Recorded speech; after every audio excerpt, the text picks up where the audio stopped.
Қайырлы күн, сіздермен бүгін сметаник дайындайтын боламыз. Дәмі өте ерекше және де жасау жолы өте тез. Наса тіркеліп, қоңыраушан басуды ұмытпаңыздар.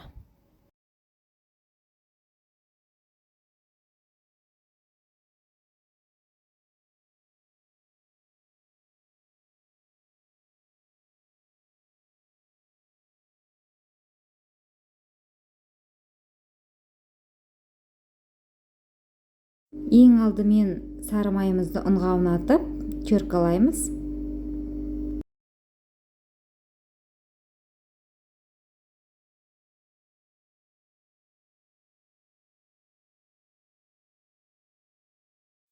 Тестамыз жақсы шығу үшін май мен ұнды видеодағыдай жақсылап біркелкі араластырып алыңыздар.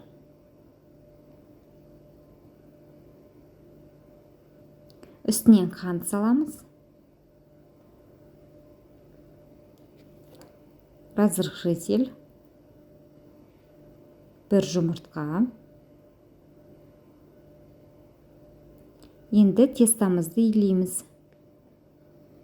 Тестамыз бір-бірімен бірігіп, майы сіңіп, дәл осындай теста болып шығады.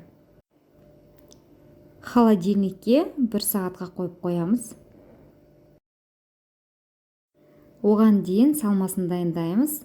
Қаймақ, яғни 20%-тен жоғары сметанамыздың үстіне 4 жұмыртқаны саламыз, қант саламыз.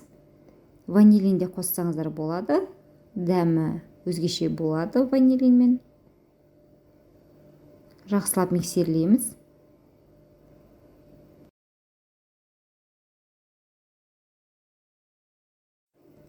Тестамызды сметаник пісіретін формамызға салып, қолыңызбен бассаңыз да болады, немесе дәл осы тестаның үстіне бір қабат тағы да бетін жауып, пергамент бумагасын салып, оқтаумен үстінен жүргізіп шықсаңыз болады, немесе дәл осылай қолмен тегістеп шықсаңыздар болады.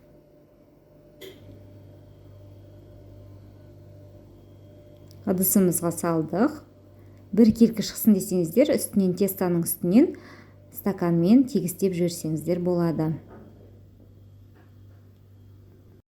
Және де шет-шетіне бортикке жасаймыз. Үстінен массамызды құямыз. Қызып тұрған пеште 180 градуста 35-40 минут пісіріп аламыз. Сметанигіміз өте нәзік болуы керек. Суығаннан кейін барып формадан шығарамыз. Мінекей дайын. Міндетті түрде жасап көріңіздер. Дәмі өте керемет. Наса тіркелуді ұмытпаңыздар.